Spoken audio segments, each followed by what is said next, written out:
Hello, everybody, and welcome back to the Hearthstone Legendary Series here at ESL. I don't know about you guys, but that really makes me want to go buy a G1 gigabyte motherboard just so I makes can you move objects with your mind. move objects with my mind. We are 2 games down out of 8 today for the Legendary Series day number 1 of week number 1 of season number 2. We just saw Koroneko take out Life Coach 3-1, and we are about to move on to the winners match between gcttirth and Koroneko. Of course, the winner of this match will secure a spot in the week's semifinals. So they won't have to play any more games tomorrow. They only have to win 2 games tomorrow to be crowned the victor of the week, which would grant them $1,500 and an automatic spot at our land finals that are going to be coming in June with a $25,000 prize pool. So coming out first in your group on day 1 is actually a really big deal, and you get a pretty big advantage. You get to play less games, maybe show less of your decks, and it's less stress on you as a player. And of course, Life Coach and Limujux, they were the losers in the first round of the group stages, so they will play right after that for the elimination match. Now, every player today does get $200 just for showing up and playing some games, but only the winner goes home with $1,500. So we'll have to see. Now, you have gcttirth's deck lists and Koroneko's deck lists. Yes. For Conquest, how are these guys going to match up? gcttirth's got like Shaman and Priest, which I feel are very weak, and Koroneko's got a Koroneko, right? Yeah. Koroneko has a pretty, the solid lineup: Druid, Rogue, Paladin. Like no weaknesses. I have to give it to Koroneko. Yeah. It's got a really strong lineup. These are, I think, the 3 strongest classes right now. Of course. Yeah. I always have to give a nod to Control Warrior. Of course. Just because I'm a Control Warrior player. Yeah. I'm an advocate of Control Warrior. I'm part of the Control Warrior Lobbyists Association. Awesome. And I go to Control Warrior meetings during the weekend. So I'm a little bit disappointed. I'm going to have to get together with my brethren, maybe have some talks about the lack of Control Warrior today. But again, I would say that Koroneko also has the advantage. Now, talking to gcttirth, I mentioned a little bit earlier, he loves to play those underdog classes, especially in tournament settings. He likes to sort of prove that any class can be viable at that stage. That's why he brings Priest. That's why he brings Shaman. And of course, I mean, you got to throw in Druid just because Druid is it's so strong. Just so strong at this point. He said his favorite class is Priest. He said his favorite card is Light of the Naru. Okay. It's pretty strong, especially with the Akanai. Yeah. Kill stuff. It's fun, I guess, because there's a lot of uses for it. I mean, Priest cards as a whole have a lot of uses for it. But what was the first matchup? What was their first decks? I missed it. I missed it. I guess we'll see. It is going to be Rogue versus Priest. So once again, gcttirth gets this matchup. We saw it in the first one as well, and he actually managed to win. Yeah. So the Cleric's pretty good. Koroneko has no direct way to kill it. Although the Shade is going to be... Oh, the Shade is so strong. I would keep the Shade. I would consider keeping the Sprint, but it's fine. They tossed it. He actually gets the Shredder, which is amazing versus Priest. It's 4 attack and even harder to kill than most 4 attack minions. Yeah, it does die to the Blade Master, though, which gcttirth doesn't have. Yet. I'm sure he'll throw away the Cabal and throw away the Sneeds. Yeah. Northshire Cleric. I've actually seen some priests not auto-keep that. Yeah, sometimes they only keep it if they have, like, the Powered Shield, maybe. So he might just, like, not play it on 1. Just save it for a little later. Because there's a few ways to be able to deal with that as a rogue player. I mean, you can just auto-attack that down. With a Deadly Poison. Yeah. Or, like, Backstab. Use the knife on the Northshire Cleric as well. I hope he didn't DC or something, or he's like, he's a little upset. I don't know what happened. He didn't mulligan it. Or maybe we missed the mulligan. He mulliganed it really quickly. Oh, yeah, that's true. That's probably what happened. With Spectator Client, it doesn't show the mulligans of the other player. It actually gets rid of your cards, though, so I'm not sure. But, I mean, his webcam was on the whole time, so I assumed that he was... He's going to throw it down. Got the Blade Master. No circle yet. Yeah. Do we see circle out of him the game before? Probably if he runs the Blade Master. I don't think we saw one, but it's... Yeah. We didn't see the Velen's Chosen, though, which usually, if you're playing a deck without circle, you have Velen's Chosen. We didn't see that, though. Whoa. So he has the potential to just get both these Shades down now, followed up with a Paladin Shredder. Now, of course, that would be weak to a big AoE play, but forcing him to have 2 cards of that combo really early on. Yeah. is a pretty big deal. Plus, you have the coin, so you're not worried about Pyromancer coin. You see that there's no Power Word Shield on the Cleric that probably would have came down.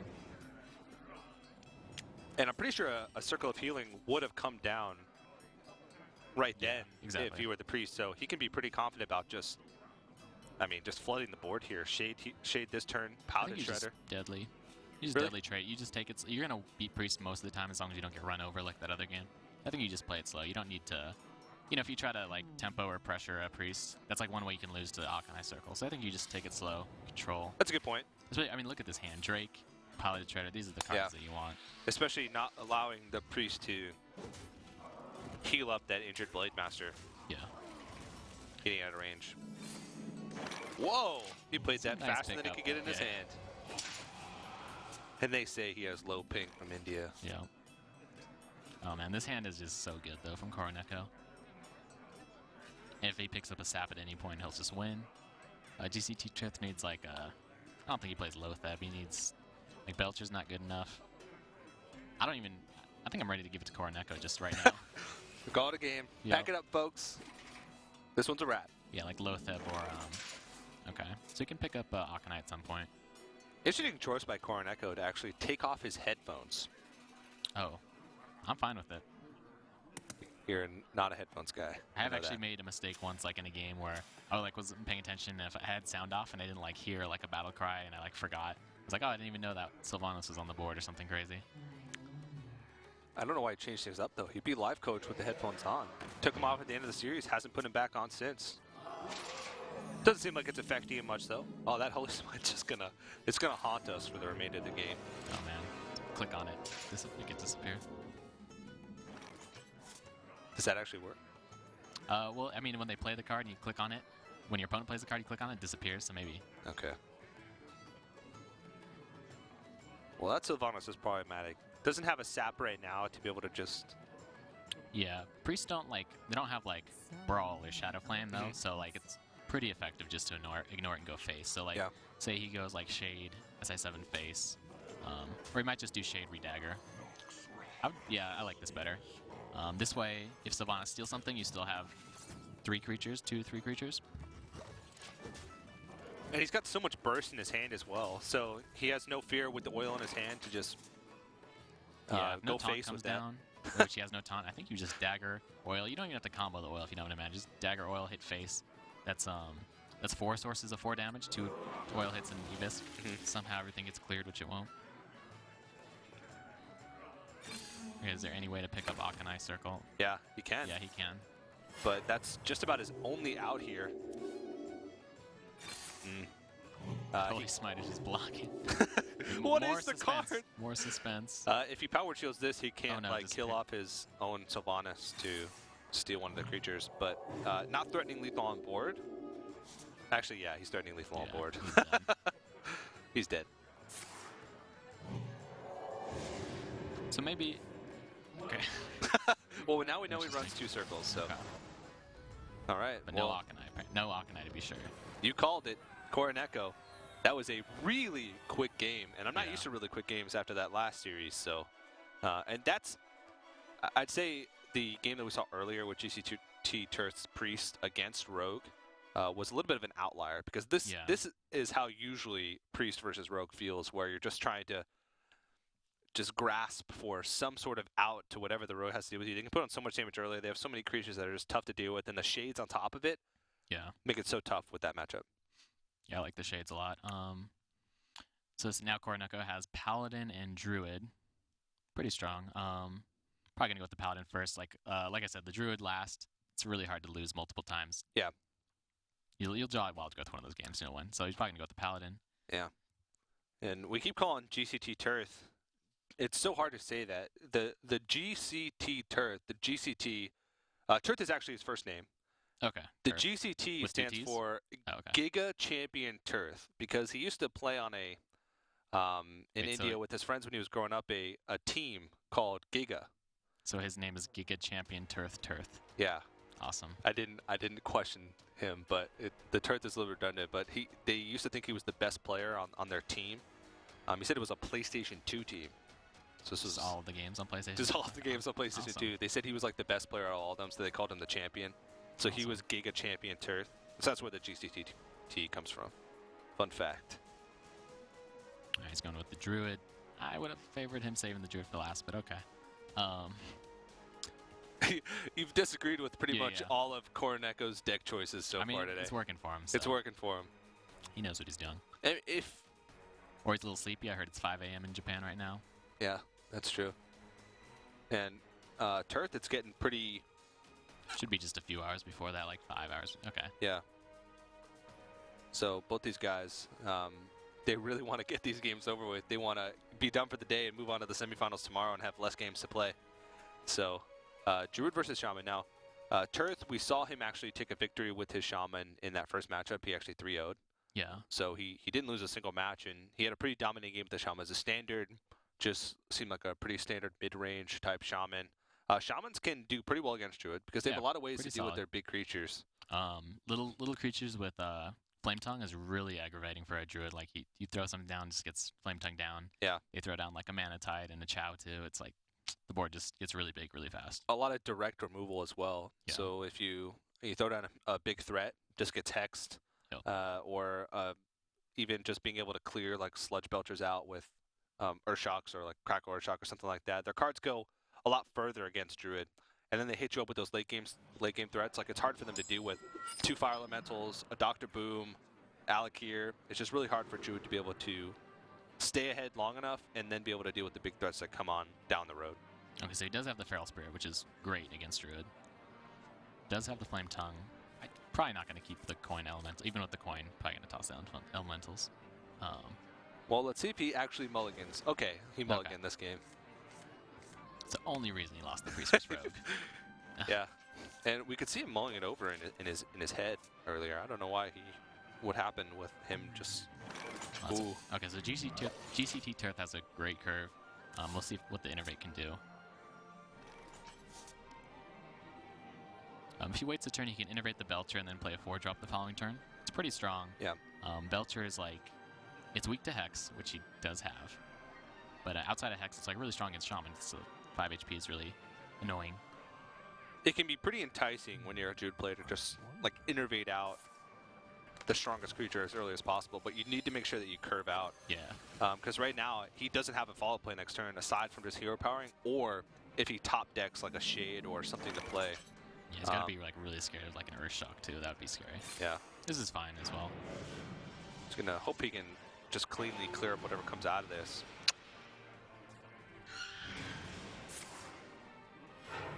All right. Able to develop something as well. Yeah, he wants a Feral Spirit next turn. Yep. Oh no, he can't. Oh. Yeah, he can only totem up next turn, I think. He's overloaded the 1 mana from the. Yeah, that's right. The Lightning Bolt. That's why we favor the Rock Biter early. Yeah. Pretty fortunate for Koroneko that he was able to do anything there. He was able to hero power down. I actually would have liked to see the Innervate Sludge Belcher followed by the Paladin Shredder. Yeah, he did have the Hex though, but maybe if he did like the Feral Spirits, he wouldn't have been able to Hex. Yeah. If it would have lined up correctly. Mm-hmm. Okay, Keeper is it's a little weak here. But he's got the Belcher. He's not going to swipe. I wouldn't be surprised if he just saw the Keeper. He has the option to silence the Skittles, as Amaz calls it. The Skittles. It's Keeper the Grove does have some pretty useful targets in Shaman. Flame Tongue Totems, Mana Tide Totem. The 2/4 is like, it's pretty decent. Like I said, it's annoying for Shaman. Doesn't. It's a Totem Slayer. Totem Slayer. That was my nickname in high school. Awesome. You killing a lot of totems. Just slaying totems. Left and right. Okay. Whoa. That's, yeah, I think that was like the more, yeah. I like it. I guess it's makes it less likely for him to get a more impactful totem. Yeah. Because Searing Totem usually, unless you're like playing against a hunter and you need an answer like a 1 health creature early on, usually you want Searing Totem is the one you want the least. Not immediately Feral Spiriting, thinking about other plays. Well, what else could he do here? He could totem up and Yeah, I don't like any of those other plays. crackle. He could flame tongue totem, but regardless, he wouldn't be able to take out the Keeper of the Grove. So unless he rolls a taunt totem, he wouldn't be able to protect his flame tongue totem at all because it could die to a Keeper Hero Power the following turn. Yeah, the thing is Feral Spirit's always good against Druid, whereas it's not like the strongest right here because the Keeper kind of trades with one. You know, it kind of trades with it because it kills one and it lives. Yeah. Okay, Koroneko's been a little bit spoiled with his RNG Yeah, today. I mean, come on. It rolls his crackle rolls a 4 and he's upset. Come on, man. Get real. Oh, Bloodlust. Okay, I actually like saving, now that we see why why he didn't Feral Spirit that one turn, because he wants a totem and Feral Spirit. Fit in as many totems for the Bloodlust. Yeah. Bloodlust Shaman is starting to make a comeback. It's becoming a little bit more popular. I've seen more Bloodlust Shamans on ladder in the past week than I saw in the 3 months prior to that. Hot Forum. Yeah. Was a player, he started the list. Got a really popular, streamed a lot, did well. Yeah. Got rank 1 at some point. He got hosted one day and had like 7,000 viewers while he was playing Bloodlust Shaman. Nice. For the next couple of days, I saw way more Bloodlust Shamans than I ever thought I'd see. He totems first because he doesn't want the Searing Totem again, like you mentioned. Yep. Spell Power Totem's pretty useful. It's messy, but he didn't, like, he wouldn't mind normally hexing a Belcher, but he would have floated 1 mana, he wouldn't get the totem, so he's going to save it. There's going to be hex targets in Druid.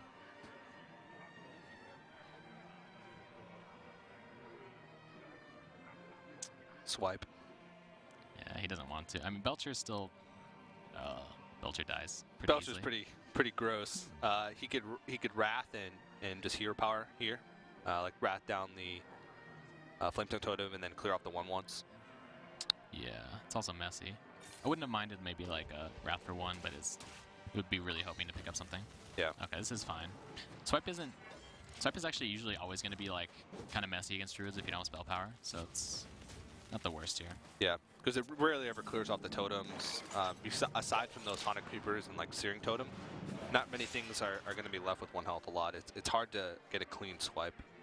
I mean, this is a pretty clean Ancient of Yeah, you just Lore take the turn. Ancient Lore turn or else it gets stuck in your hand. It'll trade with the Fire Elemental at least. He knows that he's seen a Crackle already, so the likelihood that he's just going to be able to deal with this. If it gets Hex, I don't know if he's that upset. You're not. It's fine.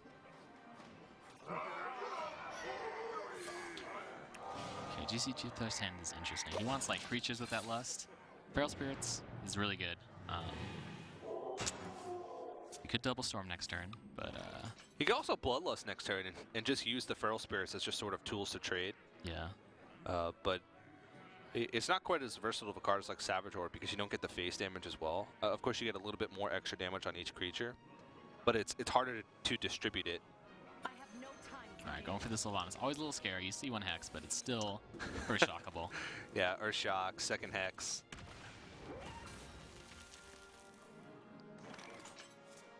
It's actually pretty annoying for gcttirth. Doesn't get the totem. Really solid Sylvanas from Koroneko. Should do a lot. If he doesn't die. He's not going to die. Okay. Yeah, he's starting to get pretty low. 17 health with Bloodlust. That can go a long He's going to steal way. the Drake here. He's going to charge that and steal the Drake and then innervate out Belcher maybe. He's like, this board is pretty safe to Storm. Yeah. Not too worried about Storm. Little does he know it's a double Storm. He goes ahead and holds on to the Innervate. Okay. Oh yeah, that's smart. That's a little safer to Storm. Either way, he's going to be left with a little bit of a creep, or like Sludge Belcher would have been left with. I always hate innervating when I'm floating a mana, unless I like absolutely have to. It's usually wrong. Yeah. Usually you just wait. Like unless you need to stay alive, or there's just a huge power swing play that you need to have happen this turn. It's not a spell power totem. He wants to roll high on this Pilot Shredder. Ooh. That's rough. Doesn't use a second Storm. Okay. I think he might have if the Pilot Shredder had died. Yeah. Just because he would most likely would have been able to kill whatever popped out of it.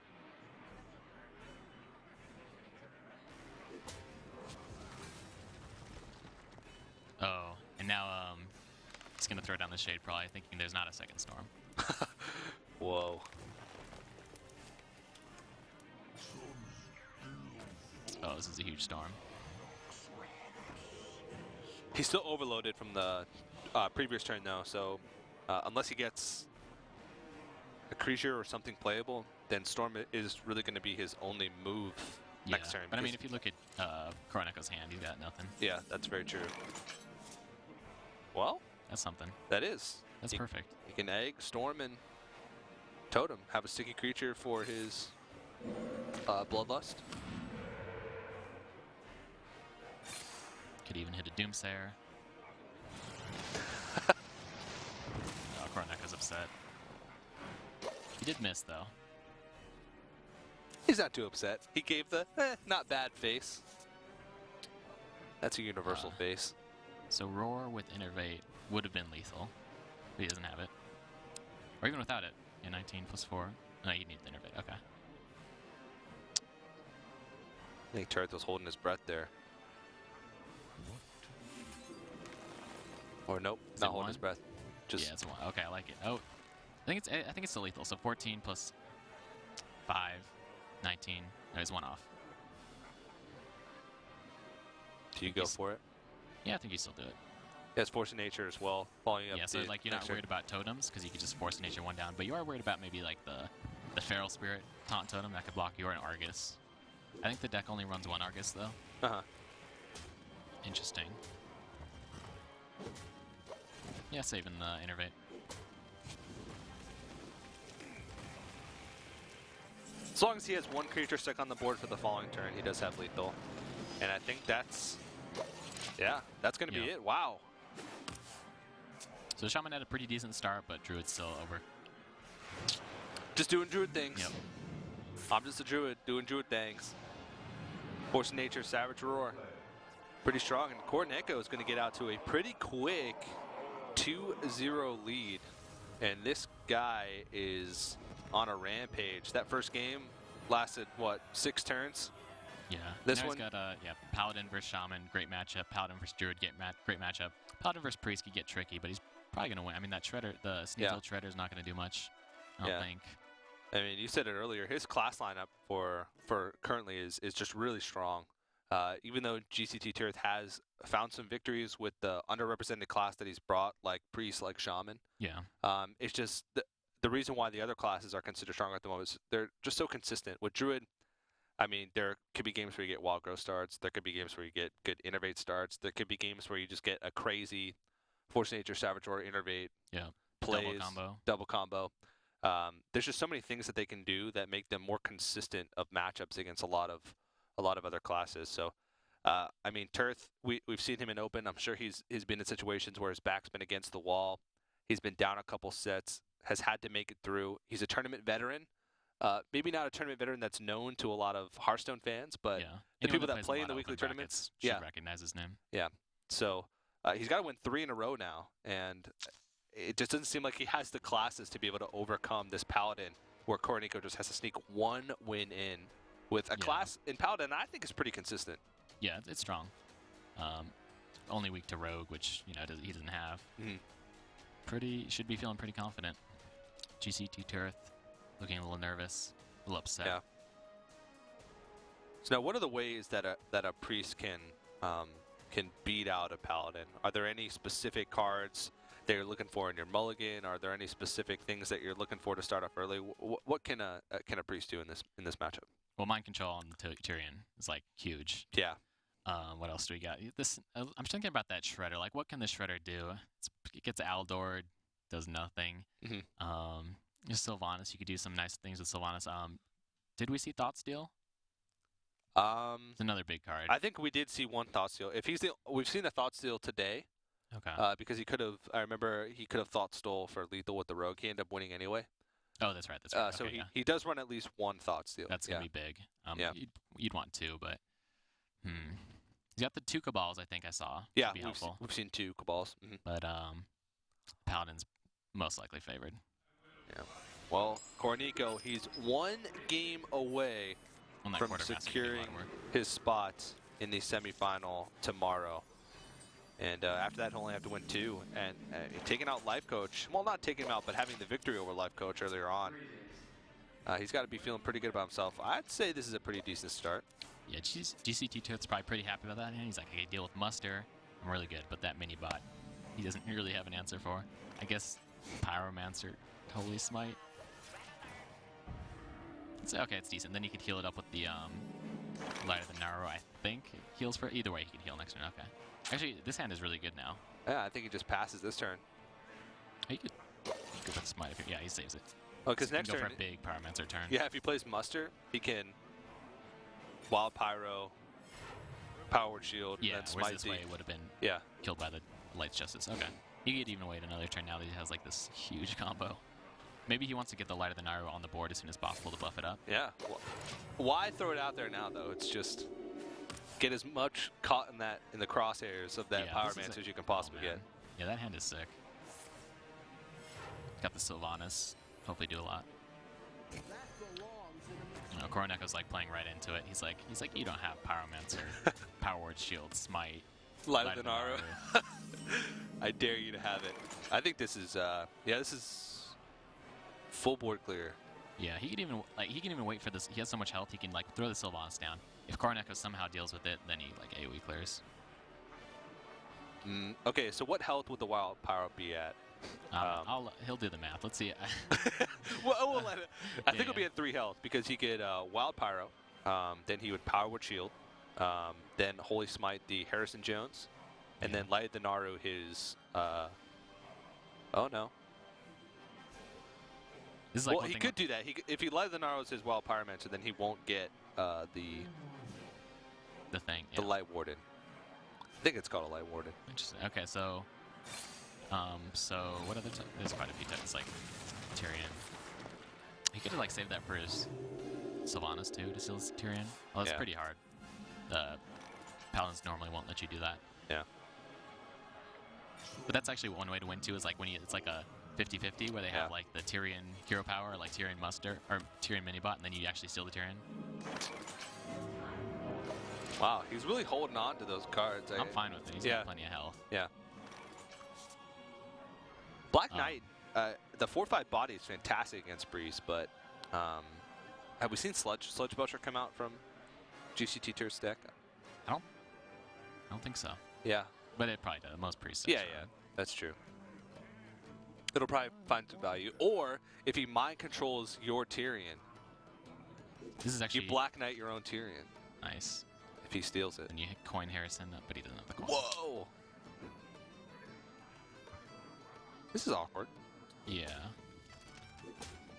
gcttirth is probably hoping he like overextended, like to just flooded the board to deal with the Sylvanas. But I mean, this is still pretty fine. Actually, no. gcttirth is actually upset because like now his AoE does like who cares? Yeah. And now the creatures are going to be really big, so the AoE is like it's going to be harder to AoE them. But if we see like a Muster Quartermaster, he could deal with it. All right, big thought steal. Yeah. So the Tyrion's already in hand, so what does he want? Not bad. What? Okay. Those are pretty That's good. one way you win. That's one way you win as Priest versus Paladin, is the Aldor Cabal. Yeah. Okay. He's got to be happy about it. Okay. Yeah, because you can Aldor Cabal a Tyrion on turn 9. That's sick. It's pretty sick. And now Koroneko doesn't, like, Muster Quartermaster is not going to be good, so how does he win? He's going to have trouble winning. Well, I think just Hero Power Quartermaster is actually okay, here's good. Really strong. Now, he's got actually multiple ways I think he's going to deal with this. Maybe hold on to the Holy Nova if you want. Try to do it without the Holy Nova, because it's a pretty good card against Paladin. They have like lots of like Knife Juggler, Mini Bot, lots of things that you want to kill. He can do it pretty easily here. Wild Pyro, Power Shield, Holy Smite, the Quartermaster, and then Light the Naru, your face, to get the Light Warden, and then heal the Wild Pyromancer. He has the mana to do all those things, and he'd be left with a strong board with nothing on Koroneko's side. Yeah, he's counting it up. 3, 4, 5, he 6. doesn't need to do that for okay. He did the math. Oh, wow. I would have thought he would have held on to that, but maybe he's thinking like, I love when they do like when they have the Naro on the board, and then they do like the circle, heal everything up, and then the Naro is like 9 damage or something. Yeah, ridiculous. I'd love to have Holy Nova in my hand when I have a Light Warden on the board. Yeah, that too. Oh. He has it! Oh! No reaction. He's just like, yeah, wow. I knew I was going to draw Yeah, it. casual. Koroneko. Let's see his face. He's like, what? No. Please, no. Oh, no. The smile crosses his face. gcttirth. No reaction so far today, even after his 3-0, but you see him get a little bit of a smile right there. He does have Black Knight. I mean, yeah. The Black Knight value, but he's looking at 9 plus 15 damage though. He's going to be 6 HP if he Black Knights. That is a huge swing play for Tirth. No. Yikes. So did well, I guess he wanted to get the Black Knight on the board, but it didn't actually do anything because they only had 1 power. Yeah. And now he just gave him a weapon. And he actually coined out the Harrison early on. I mean, of course, that's a play that you can never expect for a priest, either like Thoughtsteal or be able to have an Ashbringer, especially that early on in the game. It's not even turn 10, and he's already stolen your Tyrion and Tyrion's Ashbringer here, so. All right, just get that sneeze down. What are you worried about? A quality Consecrate. And you still get a legendary, yeah. It's possible that, well, no, not really. What could he get that would kill him instantly? Yeah. It's like Rag, maybe. Yeah. Even just like Leroy might be enough. Nah. Be really close. There's someone on Reddit like Shadowflame this needs old Treader. I got the Mech Engineer. Yeah. There's like 7 Leper Gnomes instantly. It was sick. I don't think I've ever played against that card, like from a Sneeds or. Yeah, some people were talking when it first got revealed. They're like, "Oh, that looks pretty good." Yeah. No, plays nope. Sort of had like Illidan vibes to it. Yeah, it turns out the little boom bots are like 10 times better than the Leper Gnomes. Yeah. Well, a quality Consecrate, pretty big play here. We'll see what comes out of the Sneeds. It's almost always something good. There's only like 3 bad cards you can get. What? That's got to be one of the worst ones. Yeah. Okay, so 4 bad cards you can get. He's got to be pretty happy about that, and that actually could be a little bit of a swing here. Yeah. There's not a lot of power cards. There's a Sludge Belcher, so he's going to be happy now. He can play that without fear of Black Knight coming down. Oh, no. Oh, and that's one of the worst ones. Things are just not going Koroneko's way this game.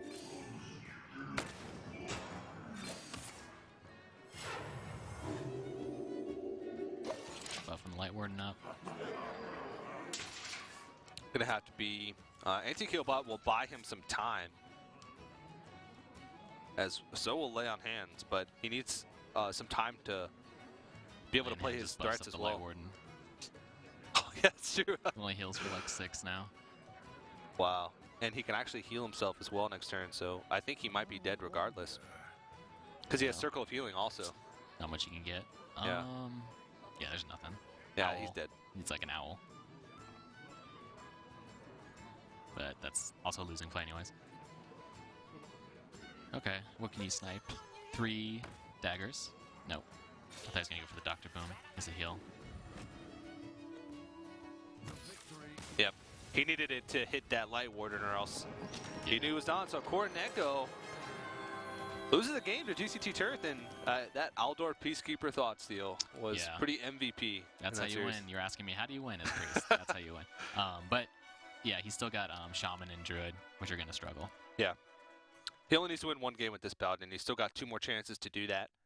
And, I mean, Tirth, of course, stranger things have happened here in the Legendary Series.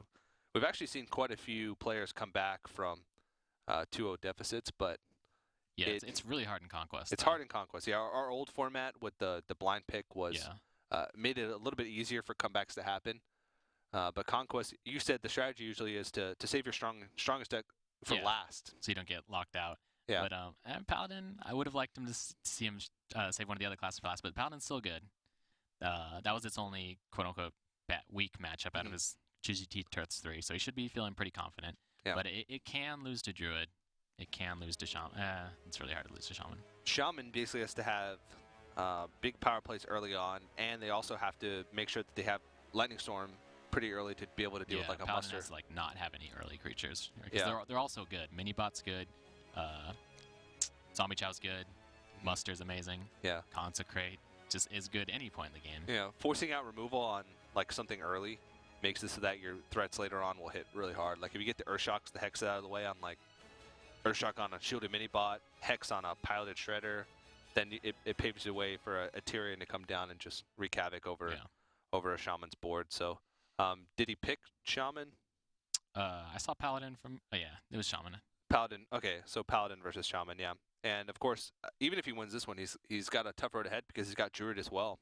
Yeah. Paladin has a lot of tools to be able to deal with Druid relatively easily. Yeah, this should be the harder matchup though. The Shaman should have a hard time. If he could beat it, he'll be a little happy going into Druid, even though it's unfavored. Yeah. And of course, like we said earlier, the winner of this match, this is the winner's match of Group A, will get a direct seed into the semifinals tomorrow.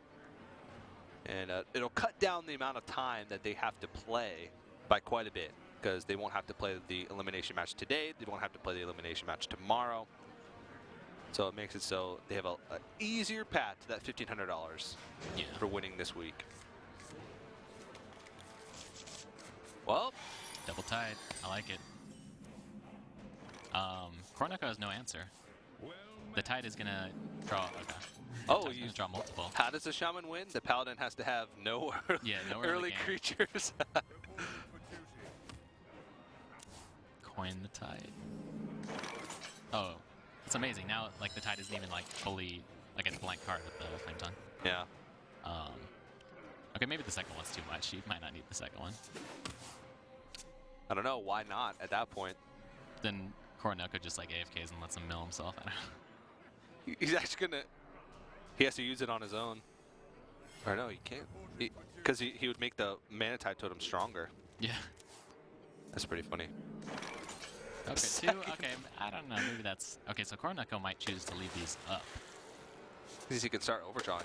He'll be forced to play 2 cards every turn. Yeah, he doesn't know about the Flame Tongue, but if he doesn't play anything to let those kill themselves... I don't know, he's got a lot of cheap creatures though. I think gcttirth would be fine overdrawing. Just like play a few creatures, overdraw one maybe. I think he's fine with that. Yeah. So yeah, Koroneko making the right choice to kill it. Okay. So gcttirth, maybe a little bit behind in tempo, but as we can see, Koroneko only hero powered. Yeah, Quartermaster play could be a pretty big deal here. These crackles are going to be like weaved in turns pretty nicely. It's like an Abyss, but with Overload. The poor man's muster for Battle of Quartermaster. Yep. Getting those silver hand recruits the old-fashioned way. Okay, how much? Double crackle, Flame Tongue. Okay, a lot of burst, but we saw no like Doomhammer. We saw Alec here, but yeah, I don't think he's running Doomhammer because usually you run like a couple different win conditions, like 2 different win conditions. You either run like Doomhammer and Alakir and Bloodlust, Doomhammer and Bloodlust. Yeah, but it's hard to fit in all 3. Or double Doomhammer, yeah. He doesn't have to storm this turn. He can like double storm next turn if he wants, but I don't want to. Yeah, he actually like really just wanted the spell power totem. Yeah, all 6 of the Shaman players in North America, they get together usually once a month, discuss win conditions for Shamans. Nice. It's a small community. Poor guys. Yeah, it's like Silent Storm, Dangju, and Gooby. Garo. Oh yeah, Garo as well plays some Shaman. Ooh, well, not the worst rolls in the world. He's able to clear off those Silverhand recruits, but he sort of lost board initiative. But of course, Shamans can gain it back. They just have to keep some of those tokens. He's got Flame Tongue Totem to put those spiders on steroids. All right, is he gonna go with the Knife Juggler this turn? Maybe snipe one or just hero power? Probably just hero power. With the Shredder. Oh, he's going for it. I mean, he could Knife Juggler Shredder. Yeah. I don't know if that's better than just Shredder hero power, but maybe since he saw the storm like so hesitantly from gcttirth, he's like not afraid. He wants to flood the board. Yeah. Good juggle. He gets one of those spiders off. Flame Tongue's not going to be quite as effective as it would have been. He's overloaded. Can't play that Fire Elemental this turn. Yeah, so probably just take it slow. Get the egg down there, maybe. Yeah. Egg and then clear off the Knife Juggler. You don't have to. He's gonna storm soon. Is he? Yeah, With probably. what storm? Oh, I thought he had 2 storms. In his deck? Oh, I thought he had 2 storms this whole time. Okay. No. Yeah, I mean, he could crackle down one or use the Flame Tongue Totem. If he uses the Flame Tongue Totem here, it'd basically just be trading it for... Yeah, no, I think he's got to save that for the egg. Yeah. So he can crackle down one, but if he crackles down one, then it'll lock him out next turn. Yikes. Ooh. Whoa. It's fine. It's like not that. A full hand, and that's the best you can do? Yeah. Although, maybe he wanted Argus the egg. That's sad. Yeah, he still has at least an activator for the egg. He's got Flame Tongue Totem, so it's not like it's just going to be completely moot, but... If that Shredder goes into the Defender, he's got the... Actually, okay. So he could do Fire Elemental Earthshock next turn. Pretty strong. But I don't know. When I play against Shaman and have like a Shredder like this, I'm really afraid of Earthshock, so I probably just would keep it healthy. But actually, he doesn't... I was going to say Aldor's the only way to do that. Mhm. So boom and go face with everything is fine. This is just so strong here from Koroneko. I mean, the benefit of getting stuck with a lot of strong creatures early on is if you make it through that early game in a good spot, you just have play after play, because he can Loatheb, following that up with that Aldor Peacekeeper on an inevitable Dr. Boom or Fire Elemental that's mostly going to come down on turn 6, turn 7. I do like going face with the Shredder, not giving him... He knows this is probably going to happen, so it's the extra 4. Yeah. And Fire Elemental's going to get... If he goes for it, he's going for it. Okay. We're finally getting the egg down. Finally. But no Argus, just the Flame Tongue, which isn't that good here, as you can see. He can't even pop his own egg. And Bloodlust has been such an underwhelming card so far today for Tirth. When you say so far, you mean so far today, but so far the history of Hearthstone, except for like 1 week. The history of Hearthstone, Bloodlust has been It's an never been underwhelming good. card. Yeah. And some players will put in double Bloodlust. Like maybe 1 out of like 15 games that Bloodlust will win them the game, and they'll run off that Bloodlust high. Yeah, and then if anyone plays Shaman, Twitch chat's always like, if you had Bloodlust right now, Yeah. you'd have won. Why Yeah. don't you run it? But whenever you see Bloodlust in a deck, like you see it's in his hand, it just arrived in his hand, but it always gets shuffled completely to the left, just unused until they lose. So if he gets a second Bloodlust, you'd normally see 2 Bloodlusts like on the very left of the hand. Yeah. It's not uncommon. That Loatheb doing its job. Yeah. On the games where you win with Bloodlust, you win on like turn 5 or turn 6, where you can get like Haunted Creeper, Zombie Chow, Man. Zombie Chow, yeah. Just a bunch of early creatures out, and then just be able to close out the game so quickly. Right, dodging the big game hunter.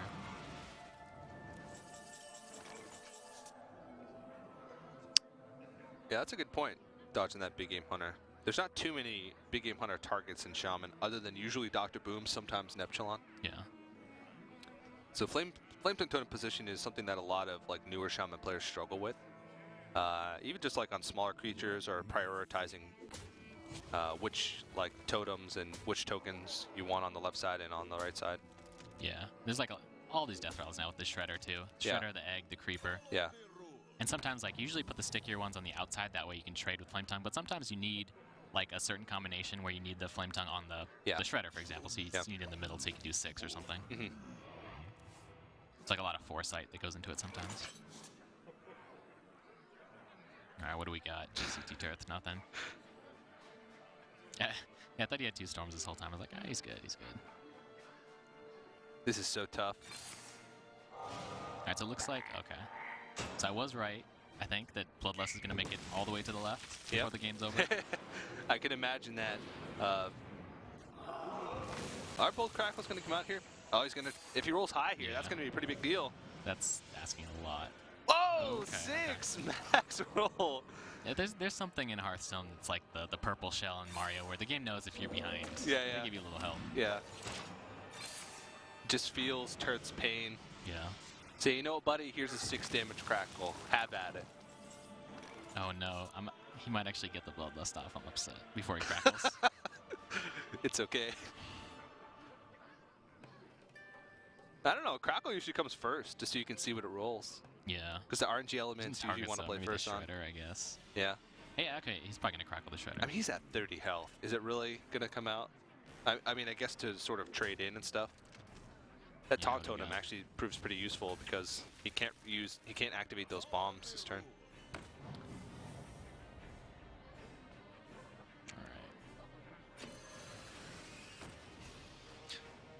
He can safely muster here. Yeah. There was plenty of opportunities Plus for he Lightning wants to Storm. lay on hands next turn. Yeah.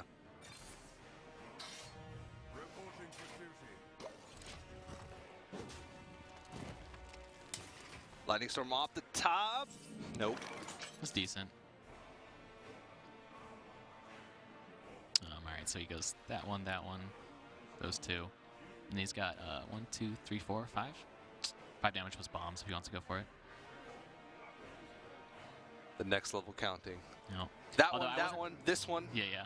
I'm pointing, yeah. 4, 6, 10, 9, 8. We need those markers that the sportscasters have so I could like actually do it on the screen. What do they call it? The telestrator? I don't know. I think we actually have one, but oh, that's sick. I don't know if we're allowed to use it. They don't trust the Hearthstone casters with the big boy toys. That'd be awesome. All right, so I didn't do the math on what's coming out of that shredder. I was just hoping it's an egg. So when you're behind, you're like, I hope it's an egg. Just hoping it's completely inconsequential. An egg, or actually, okay, you know what would be insane is the unstable ghoul. Oh wow. That would the unstable ghoul or explosive sheep. That's what I hope for when I'm behind usually. Yeah. Something that helps you. Yeah, it's those ones in Doomsayer. Oh, he's not thinking about the unstable ghoul. It's okay. Oh, he's gonna clear it later.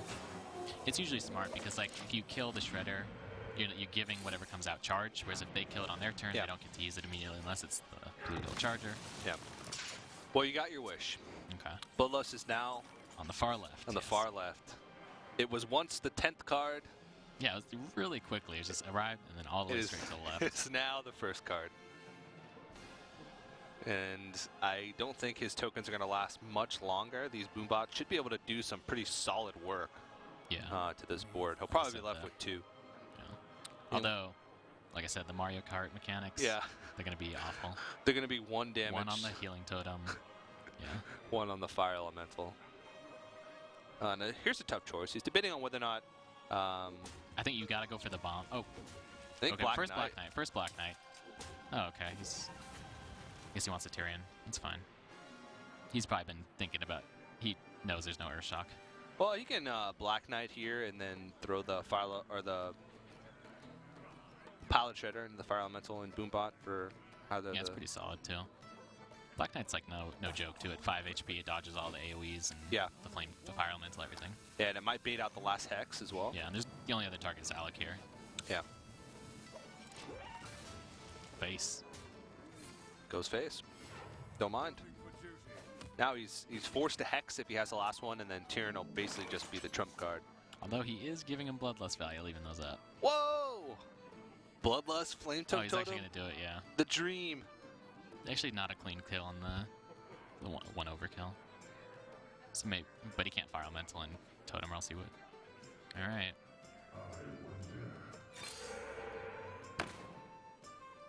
Okay, it is a clean kill with the totem into the.